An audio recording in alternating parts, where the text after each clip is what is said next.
کل بھی اس آیت کے ذیل میں کچھ مطالب آپ کی خدمت میں پیش کیا تھا اور آج بھی کوشش ہے کہ چند مطالب آپ کی خدمت میں پیش کیا. کل اس موضوع کا اعلان کیا تھا اور آپ کی خدمت میں عرض کیا تھا کہ فساد کیا ہے, فساد کسے کہتے ہیں, اور جب یہ واضح ہو جائے کہ فساد کیا ہے, کن وجہوں سے کن اسباب کے تحت انسان فساد میں گرفتار ہوتا ہے, معاشرہ فساد میں گرفتار ہوتا ہے, اور پھر اس سے نجات کا ذریعہ کیا ہے. تو کل آپ کی خدمت میں تعریف بیان کر دی کہ فساد اسے کہتے ہیں کہ جب کوئی شے اپنے حد اعتدال سے گزر جائے تو وہ کیا ہوتی ہے, فساد میں گرفتار ہو جاتی ہے. معاشرہ جب اپنے حد اعتدال سے کسی شے میں گزر گیا تو پھر وہ معاشرہ فساد میں گرفتار ہو جائے گا. کوئی انسان اگر اپنے حد اعتدال سے کسی چیز میں گزر گیا تو پھر وہ فساد میں گرفتار ہو جائے گا. کل ایک قسم بھی بیان کر دی تھی کہ جس کے وجہ سے انسان یا معاشرہ فساد میں گرفتار ہوتا ہے, وہ کون سی شے تھی, وہ کون سی قسم تھی, وہ کون سی وجہ تھی. جب انسان انبیاء اور ائمہ کی باتوں پر عمل کرنا چھوڑ دیتا ہے تو پھر وہ انسان بھی فساد میں گرفتار ہوتا ہوا نظر آتا ہے, اور وہ معاشرہ بھی فساد میں گرفتار ہوتا ہوا نظر آتا ہے. کیوں؟ کیونکہ اس نے اپنے زمانے کے ہادی کی باتوں پر عمل کرنا چھوڑ دیا, اس پر توجہ دینا چھوڑ دیا. اور تاریخ گواہ ہے کہ جب جب کسی شخص نے بھی یا کسی قوم نے بھی اپنے زمانے کے ہادی اور رہبر کے دامن کو چھوڑ دیا ہے, ہمیشہ وہ یا تو گمراہ ہوتے ہوئے نظر آئے ہیں یا ہلاک ہوتے ہوئے نظر آئے ہیں, یا تو گمراہ ہوتے ہوئے نظر آئے ہیں یا ہلاک ہوتے ہوئے نظر آئے ہیں. آج جو دوسری قسم آپ کی خدمت میں عرض کرنا ہے وہ کون سی ہے, کہ جب انسان یا معاشرہ جو ہے وہ اسراف کرنے لگتا ہے تو پھر وہ کیا ہوتا ہے, فساد میں گرفتار ہو جاتا ہے. کیوں؟ کیونکہ جب انسان یا معاشرے کے کافی حد تک افراد اسراف میں گرفتار ہو جاتے ہیں تو اسراف یہ سبب بنتا ہے کہ انسان اپنے اصل سرمایہ کو کھو دیتا ہے, اپنے اصل مال و دولت کو کھو دیتا ہے. اور جب انسان اپنے اصل سرمایہ کو کھو دیتا ہے تو پھر وہ فساد میں گرفتار ہو جاتا ہے. آپ نے دیکھا ہوگا بہت سارے لوگوں کے پاس مال و دولت ہوتی ہے, عزت و شہرت ہوتی ہے, دنیا کی تمام تر چیزیں اس کے پاس موجود ہوتی ہیں, پھر وہ اس نشے میں رہتا ہے کہ ابھی تو میرے پاس سب کچھ موجود ہے, لہذا اس حالت میں بھی فساد میں گرفتار ہوتا ہوا نظر آتا ہے. اور جب اس کے درمیان سے یہ مال و دولت چلی جاتی ہے, یہ سرمایہ چلا جاتا ہے, تب تو بدرجہ اولا فساد میں گرفتار ہوتا ہوا نظر آتا ہے. پھر کبھی ادھر کی باتیں کرتا ہوا نظر آتا ہے, کبھی ادھر کی باتیں کرتا ہوا نظر آتا ہے, ایسی باتیں کرتا ہوا نظر آتا ہے کہ نہ اس کا تعلق دین سے ہوتا ہے نہ اس کا تعلق شریعت سے ہوتا ہے, اس کا تعلق دین سے ہوتا ہے نہ شریعت سے ہوتا ہے. یہی وجہ ہے کہ انسان پھر کیا ہوتا ہے, فساد میں گرفتار ہو جاتا ہے. اور جب انسان فساد میں گرفتار ہو جاتا ہے تو انسان قطرہ قطرہ سیلی میں شبر, فارسی میں کہاوت ہے کہ جب ایک انسان کسی عمل کو انجام دیتا ہے اور اس کی دیکھا دیکھی دوسرے افراد اس عمل کو انجام دینا شروع کر دیتے ہیں تو پھر یہ قافلہ بن جاتا ہے, اور جب یہ قافلہ بن جاتا ہے تو سمندر کی مانند ہو جاتا ہے. اور جہاں یہ افراد زیادہ تعداد میں ہو گئے اور یہ سب کے سب اسراف میں مبتلا ہونے لگے تو پھر فقط ایک فرد جو ہے وہ فساد میں مبتلا نہیں ہوگا بلکہ پورا معاشرہ فساد میں مبتلا ہوگا. اور جب معاشرہ فساد میں مبتلا ہوگا تو پھر قوم فساد میں مبتلا ہوگی, اور جب قوم فساد میں مبتلا ہوگی ہوگی تو ہم سب کی یہ ذمہ داری ہے کہ اپنے اس معاشرے کو فساد سے بچائیں، اپنی اس قوم کو، معاشرے کو فساد سے بچائیں. ضروری ہے میرے عزیز. پھر تیسری کون سی قسم ہے کہ جس کے ذریعے سے ہم اور ہمارا معاشرہ فساد میں گرفتار ہوتا ہے؟ تیسری چیز ہے طغیانیت، شیطنت. اسراف کے سلسلے میں بھی قرآن کی آیت موجود ہے اور طغیانیت کے سلسلے میں بھی قرآن کی آیت موجود ہے. کیونکہ میرے عزیزو یہ منبر کی ذمہ داری، انسان اگر کچھ بیان کر رہا ہے تو اس کے لیے آیت بھی موجود ہونی چاہیے، روایت بھی موجود ہونی چاہیے. لہذا آیت کو بھی آپ کی خدمت میں پیش کر رہا ہوں. بسم اللہ الرحمن الرحیم. اسراف کے سلسلے میں پروردگار عالم ارشاد فرما رہا ہے لا تطیعوا امر المسرفین ان اللہ لا يحب المسرفین. مسرفین کی اطاعت نہ کرو کیونکہ اللہ مسرفین کو دوست رکھنے والا نہیں ہے. لہذا ہمیں اپنے آپ کو بھی اسراف سے بچانا ہے، اپنے معاشرے کو بھی اسراف سے بچانا ہے. اگر ہم ایک بہترین معاشرہ تیار کرنا چاہتے ہیں، ایک بہترین قوم بننا چاہتے ہیں. آخری چیز جس کے سبب ہمارا معاشرہ اور ہم خود فساد میں مبتلا ہوتے ہیں وہ طغیانیت، وہ ہے شیطنت. شیطان نے کیا کہا تھا؟ انا ربکم الاعلی. یہی تو کہا تھا نا. یعنی وہ غرور میں مبتلا ہو گیا، وہ تکبر میں مبتلا ہو گیا اور اس کے ذہن میں کیا آ گئی؟ شیطنت آ گئی. یعنی جب تک اس کے دل میں یہ غرور و تکبر نہیں تھا وہ اللہ کی بارگاہ میں فرشتوں میں شمار کیا جاتا تھا. اس سے بڑا کوئی عابد نہیں تھا، اس سے بڑا کوئی عبادت گزار نہیں تھا. کوئی اگر پوچھتا تھا کہ اللہ کی عبادت کرنے والوں میں سب سے بہترین فرشتہ کون ہے تو لوگ یہی کہتے ہوئے نظر آتے تھے کہ شیطان. لیکن ایک مرحلے میں وہ اس منزل سے نکل گیا، اس مرتبے سے نکل گیا. کیوں؟ کیونکہ اس کے دل میں یہ شیطنت آ گئی، یہ طغیانیت آ گئی، یہ غرور آ گیا، یہ تکبر آ گیا. اللہ نے کہا کہ میرے بنائے ہوئے خلیفہ کو سجدہ کرو، میرے بنائے ہوئے خلیفہ کو سجدہ کرو. اب شیطان اللہ کی بات پر عمل کرنے کے بجائے وہ کیا کہہ رہا ہے کہ میں اس کو سجدہ کروں کہ جس کو تو نے مٹی سے بنایا ہے. ہم آگ سے بنے ہیں، ہم اس سے افضل ہیں. بس یہی پر اس کی ساری عبادت بیکار ہو گئی کیونکہ اس کے دل میں شیطنت آ گئی، کیونکہ اس کے دل میں طغیانیت آ گئی، کیونکہ اس کے دل میں تکبر آ گیا، اس کے دل میں غرور آ گیا. میرے عزیزو یہی تو امتحان ہوتا ہے کہ جب اللہ کسی کام کا حکم دے دے تو پھر چون و چرا کی کوئی گنجائش نہیں، تو پھر چون و چرا کی کوئی گنجائش نہیں. اللہ نے کہہ دیا کہ اٹھ جاؤ تو اٹھ جاؤ، کہا بیٹھ جاؤ تو بیٹھ جاؤ. شیطان نے کیا کہا؟ میں اس کو سجدہ کروں کہ جس کو تو نے مٹی سے بنایا ہے. بس اللہ نے کہا کہ اب تیری عبادت کسی کام کی نہ رہی کیونکہ تو مجھ کو لائق عبادت سمجھتا ہوا عبادت نہیں کر رہا. اگر لائق عبادت سمجھتے ہوئے عبادت کرتا تو ایک لمحے میں میرے حکم کے بعد فوراً سجدہ ریز ہو جاتا. تو نے سجدے سے انکار کر کے یہ بتا دیا کہ تو میرے تقرب کو تو چاہتا تھا لیکن میری عظمت کو نہیں جانتا تھا، میری عظمت کو نہیں جانتا تھا، وگرنہ فوراً تو سجدے میں چلا جاتا.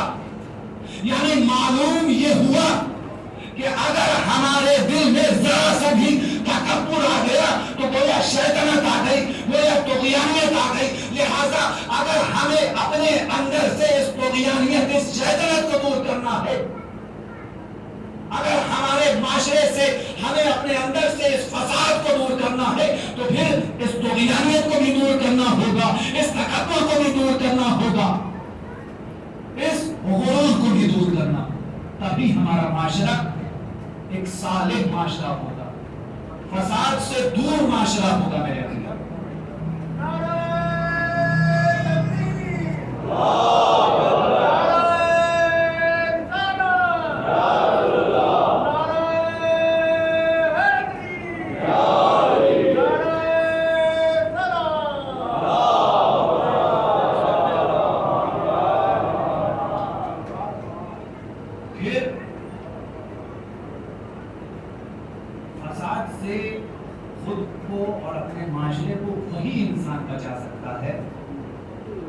کہ جس کے ذہن میں اور جس کے دل میں یہ بات ہو کہ نہیں میں اپنے ہر عمل کو انجام دے رہا ہوں فقط اور فقط رضائے الہی کے لیے، فقط اور فقط تقرب الہی کے لیے، فقط اور فقط خوشنودی الہی کے لیے، ابھی انسان اپنے آپ کو بھی فساد سے بچائے گا اور اپنے معاشرے کو بھی فساد سے بچائے گا۔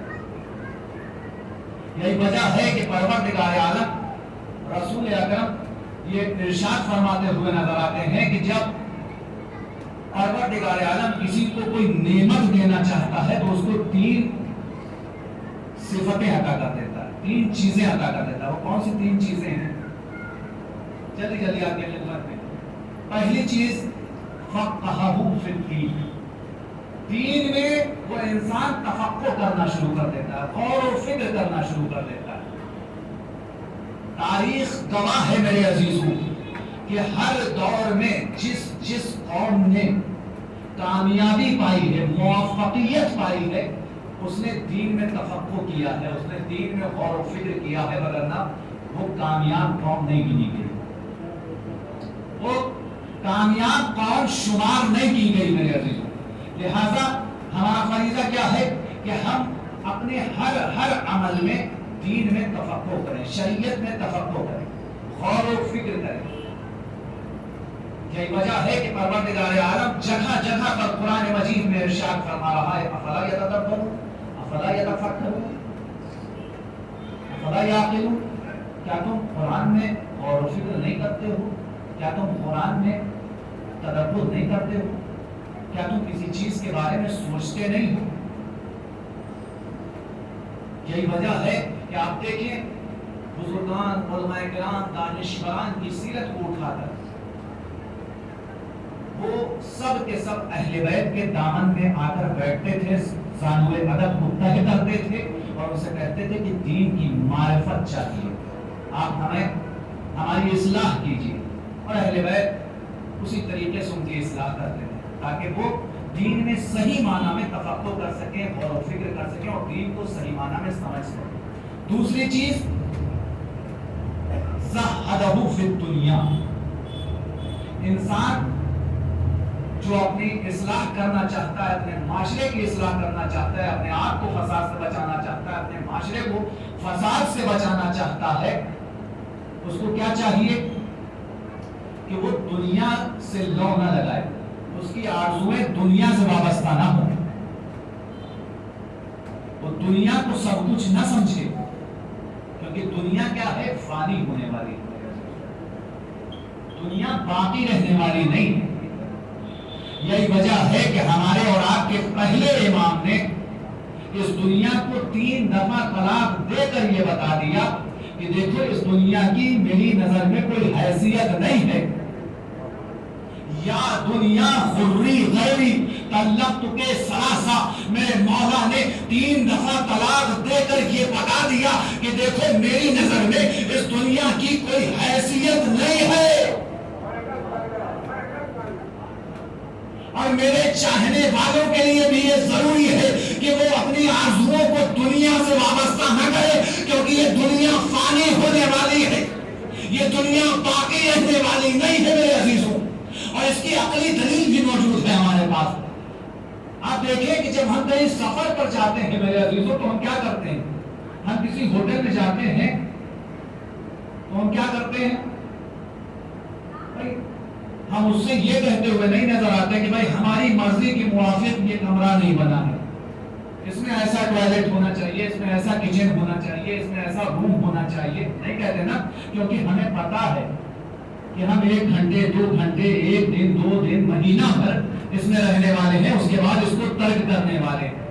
تو میرے عزیزوں جب ایک ہوٹل میں جانے کے بعد ہمیں یہ پتا ہے کہ یہ چند دن کے ہم مہمان ہیں، ہم اس میں چند دن کے مہمان ہیں، ہمیں یہ پتا ہے، لہذا ہم اس میں جدوجہد کرتے ہوئے نظر نہیں آتے ہیں، اس سے یہ کہتے ہوئے نظر نہیں آتے ہیں کہ اس کو ہماری مرضی کے موافق بنا دو۔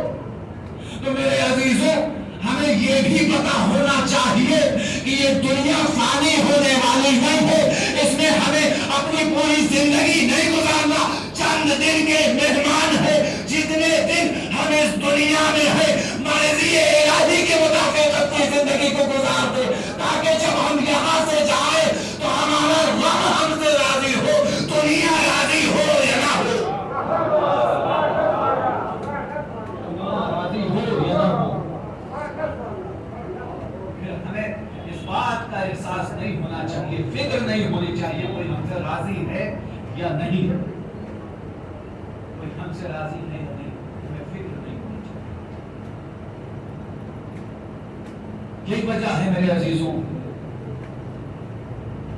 کہ یہ ساری چیزیں ہمیں کہاں سے ملتی ہیں؟ کل بھی میں نے عرض کیا تھا کہ اسی فرش اعضا سے ملتی ہیں۔ یہ ساری تعلیمات اہل بیت اور تعلیمات دنیا و آخرت سب کہاں سے ملتا ہے ہم کو؟ اسی فرش اعضا سے ملتا ہے۔ یہ ایک نعمت ہے، یہ ایک فیض ہے کہ جو پروردگار عالم نے ہم کو عطا کیا۔ دنیا کی یہ واحد قوم ہے میرے عزیزوں کہ جس کو پروردگار عالم نے اتنی بڑی نعمت سے نوازا ہے۔ کوئی قوم ایسی نہیں ہے کہ جس کے پاس اتنے تعداد میں انبیاء بھی موجود ہوں، ائمہ بھی موجود ہوں، اور اس کے بعد یہ ممبر بھی موجود ہو، یہ فرش اعضا بھی موجود ہو کہ جس میں روز بروز ہم اوپر جاتے ہوئے تو نظر آتے ہیں، نیچے جاتے ہوئے نظر نہیں آتے۔ لہذا ہمارے لیے ضروری ہے کہ ہم تنزلی کی طرف نہ جائیں، بلکہ ہمارے اندر ترقی ہونی چاہیے، ہمارے اندر بدلاؤ ہونا چاہیے۔ اور اتنا زیادہ مجلس حسین ہونے کے بعد، ذکر حسین ہونے کے بعد، دین و شریعت کی گفتگو ہونے کے بعد اگر ہمارے اندر تبدیلی نہیں آ رہی ہے تو پھر اس فرش اعضا کے بچھانے کا کوئی مقصد نہیں، اس فرش اعضا کے بچھانے کا کوئی مقصد نہیں، کیونکہ حسین نے جو قربانی دی ہے وہ اسی مقصد کے تحت دی ہے کہ ہم اپنے نانا کے دین کی اصلاح کے لیے قربانی دی۔ اب اگر اس کے بعد بھی اسی دین میں کچھ کمیاں پائی جائیں، کچھ ایسی صفتیں پائی جائیں کہ جو میرا مولا نہیں دیکھنا چاہتا، تو ذرا انصاف سے بتائیے کہ کیا ہماری عزاداری صحیح ہوگی یا نہیں؟ کیا ہمارا امام ہماری عزاداری سے خوش ہوگا یا نہیں؟ جناب فاطمہ زہرا ہماری عزاداری سے خوش ہوگی؟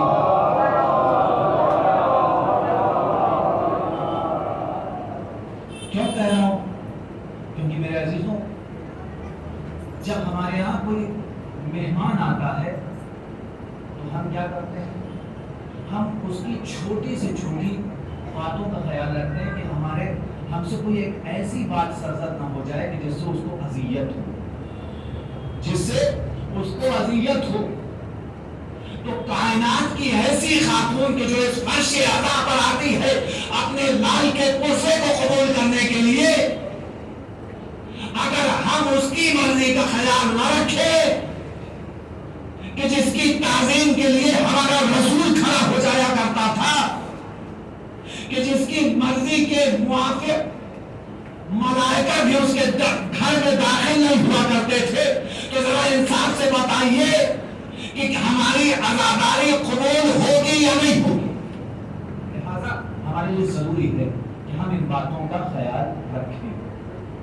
یہی عزاداری ہے میرے عزیزوں کہ جس کے ذریعے سے ہم نہیں معلوم کیا کیا حاصل کر رہے ہیں، نہیں معلوم کیا کیا حاصل، کیونکہ کل بھی میں نے عرض کیا تھا کہ اصل جو دین ہے، جو شریعت ہے، وہ فقط قرآن سے حاصل نہیں کر سکتے، فقط قرآن سے حاصل نہیں کر، کیونکہ قرآن کیا ہے؟ لفظوں کا مجموعہ ہے، لفظوں کا مجموعہ ہے، اس کے علاوہ کچھ نہیں ہے میرے عزیزوں۔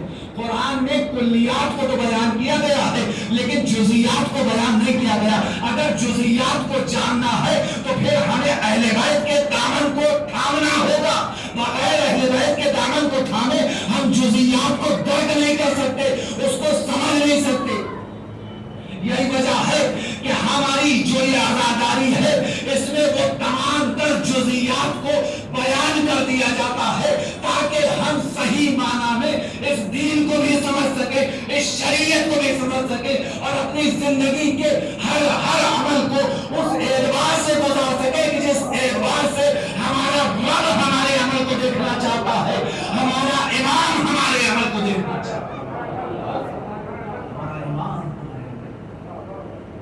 کوئی معمولی عمل نہیں ہے میرے عزیزوں. ولایت کا ہونا ہمارے لیے بہت ضروری ہے. ولایت کا اقرار ہمارے دلوں میں ہونا بہت ضروری ہے. ولایت کی بات آ گئی لہذا آپ کی خدمت میں عرض کر دوں کہ ولایت کے سلسلے میں رسول خدا ارشاد فرماتے ہیں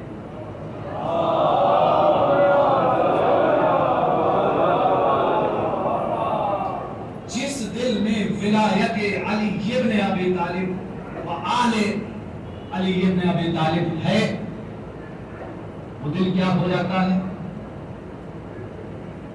وہ دل کیا ہو جاتا ہے؟ پاک ہو جاتا ہے. یہ ولایت کیا کرتی ہے؟ تزکیۃ لنا، ہمارا تزکیہ کر دیتی ہے میرے عزیز. یہ ولایت ہمارے دل میں جو قدورتیں پائی جاتی ہیں، جو ایک دوسروں کے لیے نفرتیں پائی جاتی ہیں، یہ ولایت کیا کرتی ہے؟ اس سے ہمارے دلوں کو پاک کر دیتی ہے. اور یہ مجلسیں کیا ہے میرے عزیزوں؟ یہ مجلسیں ولایت کے اقرار کا ایک ذریعہ ہے، ولایت کے اعلان کا ایک ذریعہ ہے. تو یہ 1400 صدیوں سے جو امام حسین کی عزاداری ہوتی چلی آ رہی ہے، یہ فقط عزاداری نہیں ہو رہی ہے، یہ ولایت کا اعلان بھی ہو رہا ہے، ولایت کا اقرار بھی ہو رہا ہے.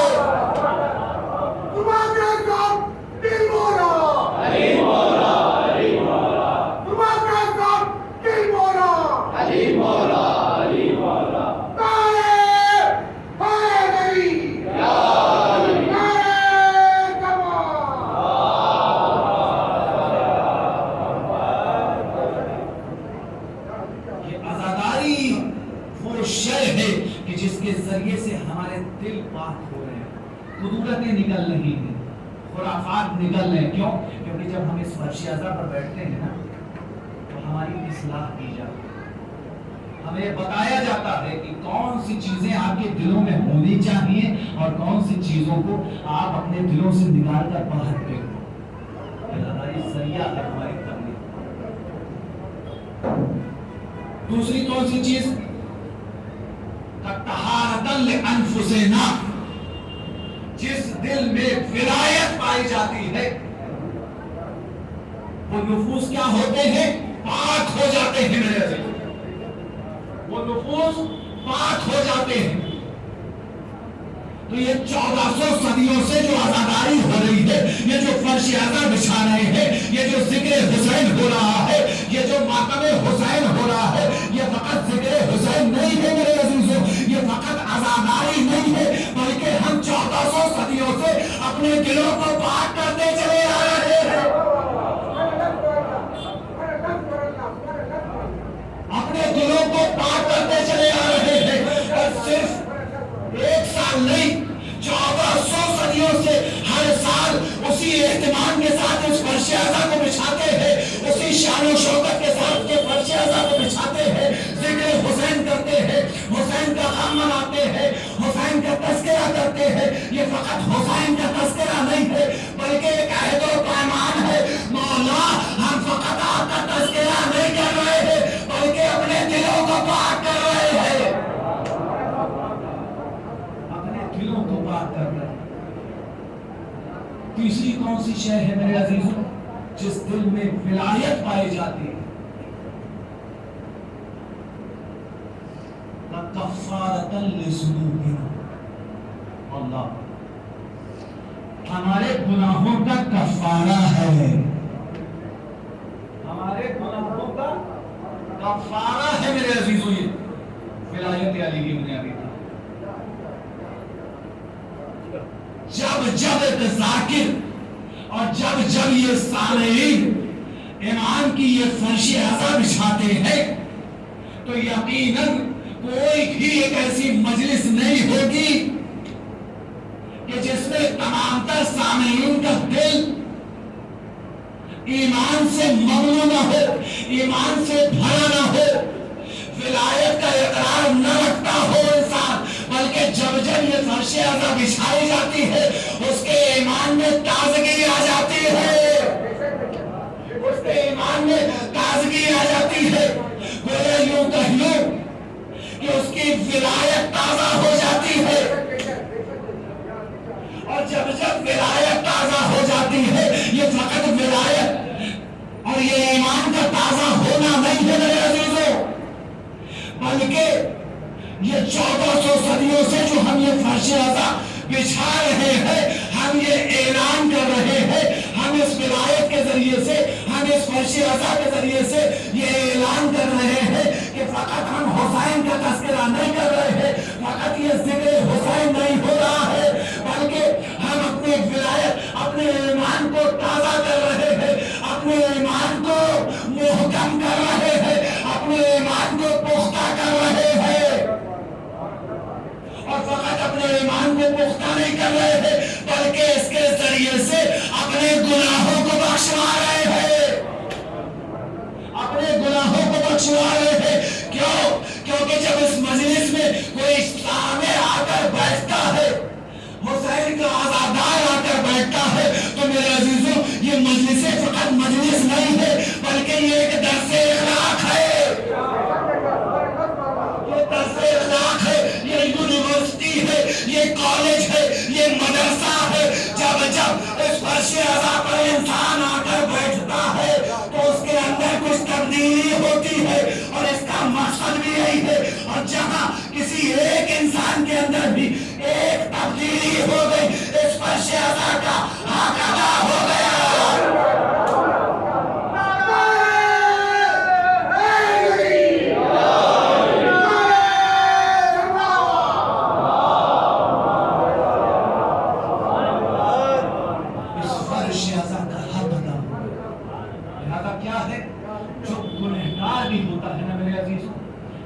فرش عزا پر آتا ہے اور اس کو واعظ و نصیحت کی جاتی ہے، دین و شریعت کی تعلیم دی جاتی ہے، تو پھر اس کے اندر تبدیلی آتی ہے. پھر ہو سکتا ہے کل تک جو انسان گنہگار تھا، آج جب اس فرش عزا سے اٹھے تو اس سے بڑا کوئی مومن نظر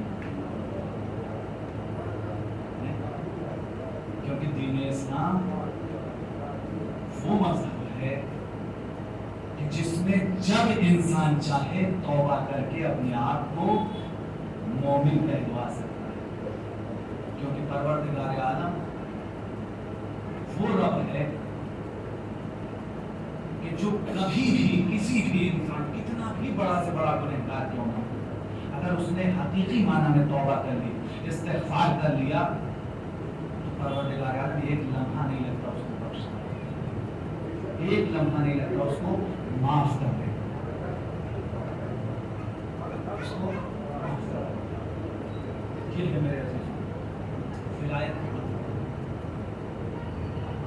اور یہی عزاداری ہے، یہی عزاداری ہے کہ میرے عزیزوں آپ نے دیکھا ہوگا کہ آج ہمارے معاشرے کا جو رواج ہو چکا ہے، ہمارے معاشرے کا جو رواج پھیل چکا ہے، اور ہمارے اندر جو ایک کمی پیدا ہو گئی ہے، وہ کیا ہے کہ ہم جلدی کسی انسان کو مومن کہتے ہوئے نہیں آتے. اس کی برائیاں ہماری زبان پر رکھی رہتی ہیں، لیکن ہم کسی انسان کو مومن کہتے ہوئے نظر نہیں آتے. اگر بائی چانس ہماری زبان سے نکل گیا کہ فلاں شخص بڑا مومن انسان ہے، فلاں شخص بڑا مومن انسان ہے، تو سامنے والا 50 برائیاں اس کی گنا دیتا ہے میرے عزیزوں، 50 برائیاں اس کی گنا دیتا ہے. یعنی جو برائیاں کل تک آشکار نہیں تھی، آج اس نے گنا کر ہمارے لیے واضح کر دیا کہ یہ انسان کتنا بڑا بد کردار ہے. اور دین اسلام ہمیں اس بات کا پیغام نہیں دیتا کہ ہم کسی کی شخصیت کشی کریں، اجازت نہیں دیتا میرے عزیزوں. شیوہ اہل بیت نہیں ہے، لیکن یہ عزاداری کیا ہے؟ یہ عزاداری کیا ہے میرے عزیزوں؟ کتنا بھی بڑے سے بڑا گنہگار کیوں نہ ہو، لیکن اگر ذرا سی محبت اس کے دل میں اہل بیت کی پائی جاتی ہے، ذرا سی محبت اس کے دل میں اہل بیت کی پائی جاتی ہے، تو اسی فرش عزا پر کھڑا ہو کر اناؤنسر یا یوں کہہ لوں کہ ایک ناظم جو ہوتا ہے وہ کیا کہتا ہے؟ مومنین کرام سے گزارش ہے کہ اس فرش اعضا پر تشریف لے آئے. اللہ اکبر. یہ فرش اعضا کی دین ہے, یہ فرش اعضا کی دین ہے. انسان گنہگار ہے لیکن یہ فرش اعضا کا تصدق ہے کہ اس گنہگار کو بھی مومن کہہ کر بلایا جا رہا ہے. کیوں؟ کیونکہ یہ دین اسلام ہمیں یہ پیغام نہیں دیتا کہ اگر کوئی انسان گناہ کر رہا ہے تو اس کے گناہوں کو لوگوں کے سامنے آشکار کر دیا جائے. کیونکہ وہ رب کہ جو ستار العیون ہے لوگوں کے گناہوں پر پردہ ڈال دیتا ہے, ہم اس کی مخلوق ہے. تو جب رب کسی کے گناہوں کو آشکار نہیں کرتا, ہم مخلوق ہو کے اس طریقے سے اس کے گناہوں کو لوگوں کے سامنے آشکار کرتا.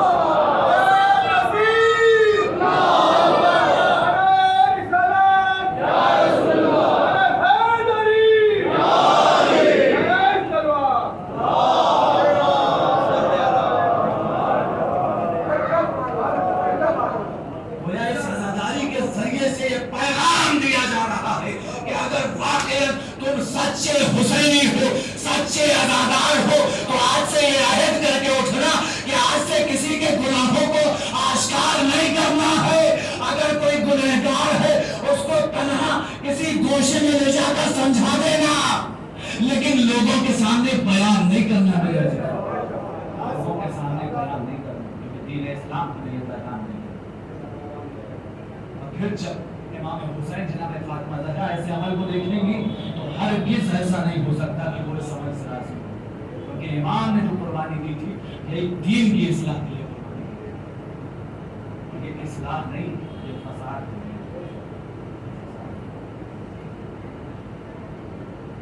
یہ عزاداری جس کو صدیوں سے یہ کوشش کی جا رہی ہے کہ مٹا دیا جائے, لیکن دشمنان اہل بیت اور دشمنان عزاداری کا یہ منصوبہ ناکامیاب رہا. ان کے منصوبوں پر ہمیشہ پانی پھر گیا. کیوں پھر گیا؟ کیونکہ اس کی ضمانت کسی اور نے نہیں بلکہ خالق نے لی ہے. کسی اور نے نہیں, خالق نے لی. یہی وجہ ہے کہ آپ دیکھیں کتنی بھی بڑی مصیبت کیوں نہ آ گئی ہو عزاداروں کو, کتنا ہی زیادہ دشواریوں میں گرفتار کیوں نہ ہو عزادار, لیکن یہ عزاداری پر کسی طریقے کا کوئی فرق پڑتا ہوا نظر نہیں آتا. میرے عزیز, فرق پڑتا نہیں نظر آتا. کورونا کے دور میں دیکھ لیجئے, ابھی کچھ ہی دن گزرے ہیں نا, کورونا کے دور میں حکومت نے منع کر دیا کہ عزاداری نہ کی جائے. کورونا میں تمام تر دشواریوں میں ہم سب گرفتار ہوئے. دل تڑپتا تھا کہ ہم کس طریقے سے فرش اعضا پر جا کر بیٹھیں اور اپنے مولا کا ذکر کریں. دل تڑپتا تھا, آپ سب کا دل تڑپتا ہوگا, یقین کے ساتھ کہہ رہا ہوں. جس دل میں ولایت علی ابن ابی طالب پائی جاتی ہے ایسا ہو ہی نہیں سکتا کہ اس کا دل عزاداری کے لیے تڑپتا نہ. لیکن جہاں کورونا کے بہت سارے نقصانات تھے, ابھی میں نے عرض کیا تھا ہر شے کے کچھ نقصانات ہوا کرتے ہیں, کچھ فائدے ہوا کرتے ہیں. کورونا کے جہاں ایک طرف بہت سارے نقصانات تھے وہیں کچھ فائدے بھی تھے. میرے عزیز, یہ جو آج آپ سوشل میڈیا کا دور دیکھ رہے ہیں, یہ جو آن لائن مجلسوں کا دور دیکھ رہے ہیں, یہ کورونا کی دین ہے. میرے عزیزوں, یہ کورونا کی دین ہے. کل تک جو ایک گوشے میں مجلس ہوا کرتی تھی, کورونا نے ہم کو یہ سکھا دیا کہ دیکھو اب گوشوں میں مجلس نہیں ہو رہی. اگر چھوٹی سے چھوٹی مجلس بھی ہو رہی ہے تو وہ پوری دنیا میں ہائی لائٹ ہو رہی ہے. یہ کورونا کی دین ہے, یہ کورونا کی دین ہے. لہذا اس کی ذمہ داری چونکہ اللہ نے لی ہے, کسی نہ کسی ذریعے سے یہ عزاداری ہمیشہ ہوتی رہی ہے اور ہمیشہ انشاءاللہ ہوتی رہے گی. دشمن کتنی بھی کوشش کر لے اس عزاداری کو مٹا نہیں سکتے, اس عزاداری کو کم رنگ نہیں کر سکتے. بات ہادی اور رہبر کی ہو رہی ہے کہ اگر ہمیں واقعا دین اور شریعت کو سمجھنا ہے، اپنے آپ کو فساد سے بچانا ہے، اپنے معاشرے کو فساد سے بچانا ہے میرے عزیزوں، تو ہمیں ہادی اور رہبر کے دامن کو تھامنا ہوگا، کیونکہ قرآن فقط لفظوں کا مجموعہ ہے، اس کے علاوہ کچھ نہیں ہے۔ اگر جزئیات کو ترک کرنا ہے تو دامن اہل بیت کو تھامنا ہوگا، دامن اہل بیت کو تھامنا ہوگا۔ اور حدیث موجود ہے، روایت موجود ہے کہ ہر معاملے میں انسان اپنی عقل کا استعمال نہیں کر سکتا، ہر معاملے میں انسان اپنی عقل سے کسی چیز کا فیصلہ نہیں کر سکتا میرے عزیزوں۔ اور پھر نہج البلاغہ میں یہی موجود ہے میرے عزیزوں کہ جب جب رہبر موجود ہو تو تمہیں حق نہیں ہے، جب جب ہادی موجود ہو تو تمہیں حق نہیں ہے کہ تم کسی چیز کا فیصلہ فقط اپنی عقل سے کرو، فقط اپنی عقل سے کرو، کیونکہ اگر کوئی رہبر ہے اور واقعی رہبر ہے، واقعی ہادی ہے، تو وہ اپنے سامنے کسی غلط عمل کو ہوتے ہوئے دیکھ نہیں سکتا، دیکھ نہیں سکتا۔ لہذا جب جب ہادی موجود ہو، جس زمانے میں ہادی موجود ہو، ہمارے لیے یہ ضروری نہیں ہے کہ ہم اپنی عقل سے فیصلہ کرتے ہوئے نظر آئے، کیونکہ ہماری ہدایت کے لیے ہمارا ہادی بھی موجود ہے، ہمارا رہبر بھی موجود ہے، ہمارا امام بھی موجود ہے۔ لہذا ہمیں حق نہیں ہے کہ فقط اپنی عقل سے فیصلہ کرتے ہوئے نظر آئے، لیکن پروردگار عالم لیکن امام یہ بھی کہتے ہوئے نظر آ رہے ہیں کہ دیکھو عقل کے تالوں کو کھول کر رکھنا، لیکن ایک زمانہ ایسا، کیونکہ ایک زمانہ ایسا بھی آئے گا کہ جب تمہارے لیے یہ مشخص نہیں ہوگا کہ ہم کیا کریں اور کیا چھوڑیں، کیا کریں اور کیا چھوڑیں، کیونکہ اس زمانے میں عالم کیا ہو جائیں گے، اپنی ذمہ داری کو بھول جائیں گے۔ ہمارے بزرگان اپنی ذمہ داری کو ادا کرتے ہوئے نظر نہیں آئیں گے، تو اس وقت اگر تم اپنے عقل کے دریچوں کو کھول کر رکھو گے تو صحیح فیصلہ لے سکتے ہو۔ کیوں؟ کیونکہ تمہارے سامنے اہل بیت کی روایات بھی موجود ہے، قرآن کی آیات بھی موجود ہے، اور جب تم اپنی عقل کا صحیح استعمال کرو گے تو اس آیت کا صحیح معنی بھی سمجھ سکتے ہو، روایت کا صحیح مفہوم بھی سمجھ سکتے ہو، اور جب یہ تینوں چیزوں کا صحیح استعمال ہوگا تو تم کبھی گمراہ ہوتے ہوئے نظر نہیں آؤ گے، ہمیشہ کامیاب ہوتے ہوئے۔ علی مولا، علی مولا، علی مولا، علی مولا، علی مولا، علی مولا۔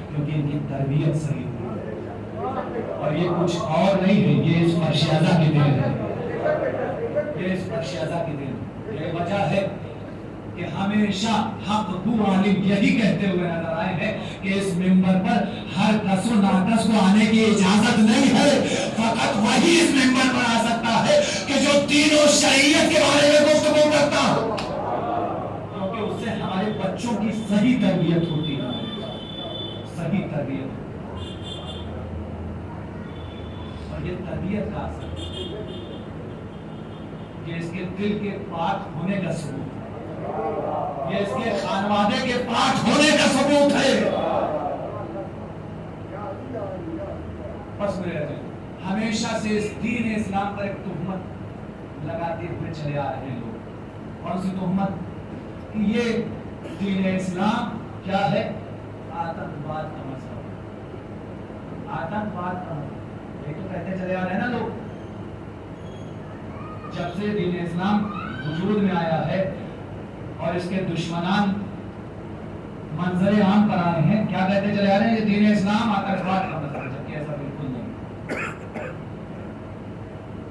کچھ مسلمان ایسے ہو سکتے ہیں کہ نہیں ہے، کچھ مسلمان ایسے ہو سکتے ہیں کہ جو واقعا آتنکوادی پھیلا رہے، اور ہر مذہب میں ایسے کچھ افراد پائے جاتے ہیں کہ جو ظلم کرتے ہوئے بھی نظر آتے ہیں، جو فساد کرتے ہوئے بھی نظر آتے ہیں، جو دوسروں کا حق غصب کرتے ہوئے بھی نظر آتے ہیں، جو دوسروں کا حق مانتے ہوئے بھی نظر آتے ہیں.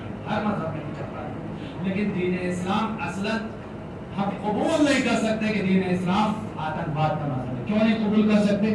کیونکہ آیت موجود ہے. میرے آیت موجود ہے. بسم اللہ الرحمن الرحیم. من قتل نفسا بغیر نفس او فساد فی الارض فکأنما قتل الناس جميعا ومن احیاها فکأنما احیا الناس جميعا. آیت کیا کہہ رہی ہے؟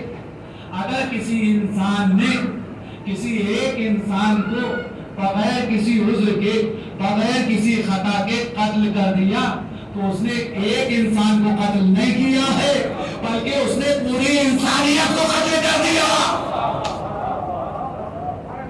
اس نے پوری انسانیت کو قتل کر دیا ہے.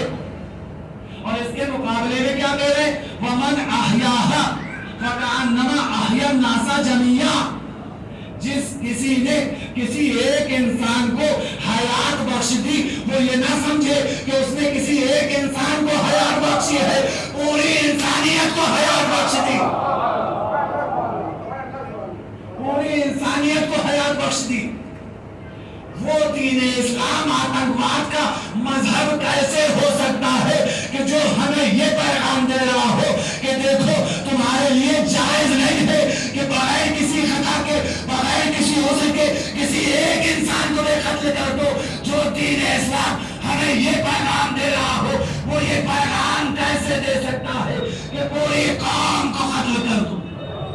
دین اسلام یہ کیسے پیغام دے سکتا ہے؟ جو دین اسلام ہمیں یہ پیغام دے رہا ہو کسی ایک انسان کو حیات بخش دی، پوری انسانیت کو حیات بخش دی. یہ تو تھے ظاہری معنی. ہر چیز کے کوئی ظاہری معنی ہوتے ہیں، کچھ باطنی معنی. ظاہری معنی، باطنی معنی کیا تھا؟ کیا ہوں گے؟ جس کسی نے کسی ایک انسان کو گمراہ کر دیا، وہ یہ نہ سمجھے کہ اس نے فقط ایک انسان کو گمراہ کر دیا بلکہ اس نے پوری انسانیت کو گمراہ کر دیا. بلکہ اس نے پوری انسانیت کو گمراہ کر دیا. اور اس کے مد مقابل جس کسی نے کسی ایک انسان کی ہدایت کر دی، وہ یہ نہ سمجھے کہ اس کا عمل بہت معمولی عمل ہے، اس کا یہ عمل بہت معمولی عمل ہے، بلکہ اس نے ایک انسان کو ہدایت نہیں بخشی ہے، پوری انسانیت کو ہدایت بخش دی. اور یہ کربلا کا واقعہ کیا ہے؟ یہی ہے میرے عزیزوں. حسین نے کسی ایک انسان کو ہدایت نہیں بخشی، اپنے بھرے گھر کی قربانی پیش کر کے رہتی دنیا تک لوگوں کو ہدایت بخش دی. دیکھو جب جب اپنے زمانے میں ظلم دیکھنا، اس کے سامنے سر جھکانے کی ضرورت نہیں ہے، سر اٹھا کر جیتے ہوئے نظر آنا، سر اٹھا کر جیتے ہوئے نظر آنا، اس کا مقابلہ کرتے ہوئے نظر آنا. یہ حقیقت ہے. فقط ایک شخصیت ہے حسین ابن علی کہ جس نے آیتوں کا مصداق بن کر بتایا کہ ہاں میں ہی اس آیت کا صحیح مصداق، حقیقی وارث ہوں. کون سی آیت ہے؟ جلدی جلدی آپ کی خدمت میں پیش کروں، دامن وقت میں گنجائش نہیں ہے میرے عزیزوں. بسم اللہ الرحمن الرحیم.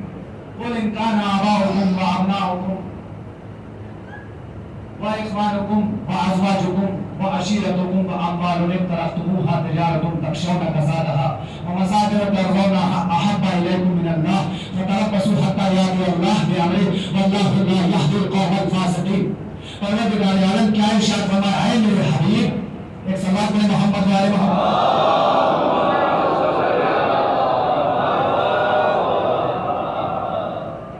پروردگار عالم کیا ارشاد فرما رہا ہے کہ اے میرے حبیب، ان لوگوں سے کہہ دو کہ اگر تمہارے نزدیک اللہ سے زیادہ ان چیزوں کی اہمیت ہے تو پھر اللہ کے اصلی پیروکار تم نہیں ہو۔ تو کون سی چیزیں ہیں؟ قل ان کان آباؤکم، اگر ان کی نگاہ میں ان کے والدین کی عظمت اللہ سے زیادہ ہے، ان کی نگاہ میں ان کی زوجہ کی اہمیت اللہ سے زیادہ ہے، ان کی اولاد کی اہمیت اللہ سے زیادہ ہے، ان کے خانوادے کی اہمیت اللہ سے زیادہ ہے، تجارت کی اہمیت اللہ سے زیادہ ہے، مکان کی اہمیت اللہ سے زیادہ ہے، تخت و تاج کی اہمیت اللہ سے زیادہ ہے، اور اپنے بزنس کی اہمیت اللہ سے زیادہ ہے، دنیا کی تمام تر اشیاء کی اہمیت اللہ سے زیادہ ہے، تو پھر یہ سمجھ لیں کہ یہ اللہ کے پیروکار نہیں ہے بلکہ یہ فاسقین ہے، اور اللہ فاسقین کی ہدایت کرنے والا نہیں ہے۔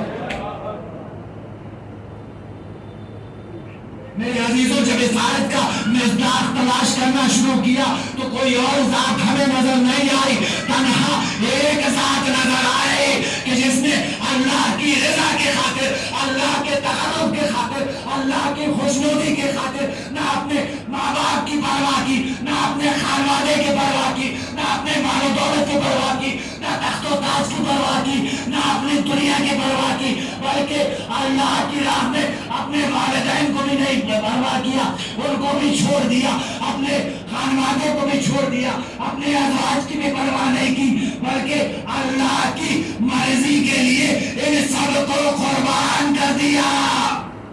وہ کوئی اور نہیں ہے، وہ حسین ابن علی ہے، کوئی اور نہیں ہے میرے عزیزوں، وہ حسین ابن علی کہ جس نے سر کا برابر نہیں سوچا۔ کیوں؟ کیونکہ حقیقی معرفت تھی امام حسین کے پاس، حقیقی معرفت تھی میرے عزیزوں۔ لیکن افسوس اسی بات کا ہے کہ جس حسین نے ایک لمحے کے لیے میں نے سوچا کہ اگر میں نے اپنی قربانی پیش کی، اپنے گھر کی قربانی پیش کی،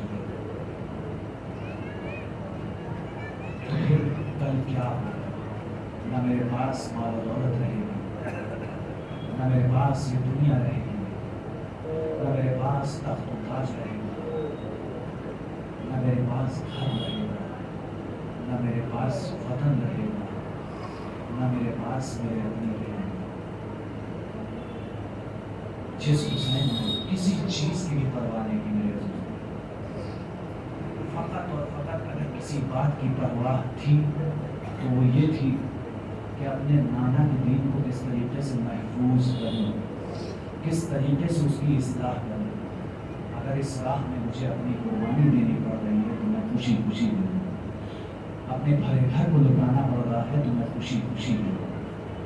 بھائی اس سے مجھ سے یہی تو سوال کیا گیا تھا کہ جب آپ کو پتہ ہے، جب آپ کو علم ہے کہ کربلا کے میدان میں آپ کو شہید کر دیا جائے گا، آپ کو قتل کر دیا جائے گا، تو پھر آپ چاہ کیوں رہے ہیں؟ آپ نے کیا ارشاد فرمایا؟ ان اللہ اشاء ان یرانی قتیلا، اللہ مجھے قتیل دیکھنا چاہتا ہے۔ اچھا ٹھیک ہے، آپ جا رہے ہیں، اپنے گھر کی عورتوں کو تو نہ لے جائیے۔ نہیں، لے جانا ضروری ہے۔ کیوں؟ ان اللہ اشاء ان یرانی قتیلا، اللہ ہمارے گھر کی عورتوں کو اسیر دیکھنا چاہتا ہے۔ اللہ مسلمانوں ذرا شرم کرو، اس نبی کے نواسے کو کربلا کے میدان میں تم نے شہید قتل کر دیا کہ جس نے ایک لمحہ اپنے لیے گزارا، ایک لمحہ اگر اس نے گزارا ہے تو اللہ کے لیے گزارا، اللہ کی خوشنودی کے لیے گزارا۔ اس نواسے رسول کو قتل کر دیا کہ جس کو رسول خدا اپنی عبادت کے دوران بھی اپنی پشت پر بیٹھایا گیا، جس کی پیشانی کا رسول اکرم بوسہ لیا۔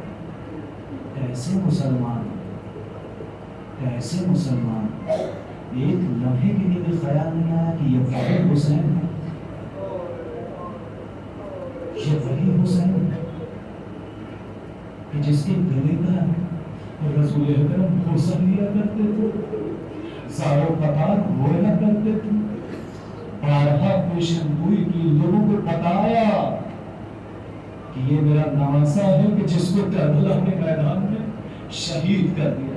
ہاں میرے عزیزوں، وہ ایام چل رہے ہیں، وہ ایام چل رہے ہیں جس میں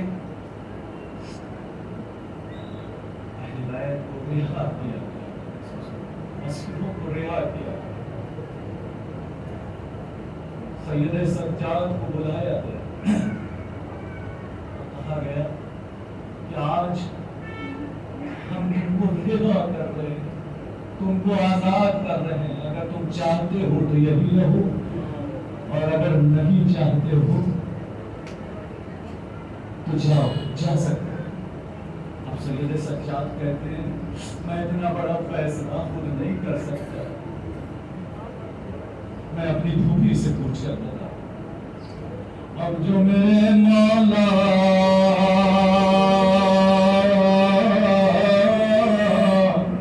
سید سجاد جو وقت کا امام ہے، خود اما معصومہ نہیں ہے لیکن ان کی عظمت کو جانتے ہیں، خود اما کی خدمت میں جاتے ہیں، اے خود اما یزید نے ہمیں رہا کر دیا ہے، ارے ذرا بتائیے یہی پر رہنا ہے یا جانا ہے؟ کب کا جانا تو ہے لیکن جاؤ ذرا اس سے کہہ دو کہ ہم نے اپنے بھیا کے ابھی فرش عزا نہیں بچھائی ہے، ارے ان کا ماتم نہیں کیا ہے، ارے ان پر گریا نہیں کیا ہے، جاؤ اس سے کہہ دو کہ ہم فرش عزا بچھانا چاہتے ہیں۔ ہاں میرے عزیزوں، یہ جناب زینب ہے، یہ سید سجاد ہے، ارے جس نے اس پاک فرش عزا کو ارے سب سے پہلے بچھایا ہے، اور ہمیں یہ شرف بخشا ہے کہ 1400 صدیوں سے ہم اس پاک فرش عزا کو بچھاتے چلے آ رہے ہیں، حسین کا ذکر کرتے چلے آ رہے ہیں، حسین کا غم مناتے چلے آ رہے ہیں۔ ہاں میرے عزیزوں، ایک مرتبہ فرش عزا بچھائی گئے، اب فرش عزا پر گریباں ہو رہا ہے، ایک مرتبہ کا بیٹا سید سجاد، ارے جاؤ یزید سے کہہ دو ہمارا لٹا ہوا ساز و سامان واپس کرے۔ بس میرے عزیزوں، ایک مرتبہ ادھر سے مسند حسین آئے، اب جو مسند حسین کا دیکھنا تھا ہاتھوں میں لیا، بوسا دیا، سید سجاد ارے ذرا ادھر مسند کو بچھایا، بیٹا آج سے تم اس مسند کے حقیقی حقدار ہو۔ ایک مرتبہ سید سجاد اس مسند میں بیٹھتے ہیں، ارے گریہ زاری شروع ہوتا ہے۔ ہاں میرے عزیزوں، یہ پہلی عزاداری تھی۔ اب ایک مرتبہ جب قافلہ روانہ ہوا، راستے میں ننھی سکینہ کے قبر پر وہ قید خانہ پر اشارہ کیا، ارے بیٹی ارے تم ہمیشہ پوچھتے رہتے تھے اے پھوپھی اماں، اے بھیا سید سجاد ہم اپنے گھر کو کب جائیں گے؟ ارے اس وقت تو ہم نہ جا سکے، ارے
مدینے پہنچنا تھا.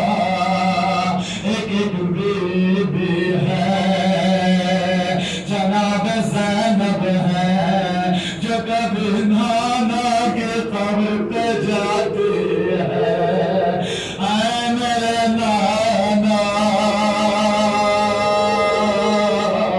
السلام علیکم یا رسول اللہ. اے میرے نانا آپ تو چھوڑ کر چلے گئے. ارے آپ کے چہتے نواسے, ارے جس کے گلے کا آپ بوسہ لیتے رہتے تھے, ارے جس کو اپنی پشت سے اتارنے کے لیے تیار نہ ہوتے تھے, اپنی آغوش سے اتارنے کے لیے آمادہ نہ ہوتے تھے. ارے اس حسین کو کربلا کے میدان میں 3 دن کا بھوکا پیاسا کند خنجر سے قتل کر دیا گیا. ایک مرتبہ نانا کے بعد اماں کے قبر پہ جاتے ہیں. اے اماں ستم ہو گیا, اماں آپ کا بیٹا کربلا کے میدان میں 3 دن کا بھوکا پیاسا شہید کر دیا گیا. اماں کل تک آپ کے گھر کی خواتین کے ارے بالوں کو کسی نے نہ دیکھا تھا, لیکن کربلا کے بعد ارے وہ دن آ گیا کہ جب آپ کے گھر کی خواتین کو دیار بدیار پھرایا گیا. ارے بال کھلے ہوئے تھے, بے مقنع چادر, کبھی دربار یزید میں جانا پڑا, کبھی بازار شام سے گزارا گیا. ہاں میرے عزیزوں, جب سب فریاد گرج گئے,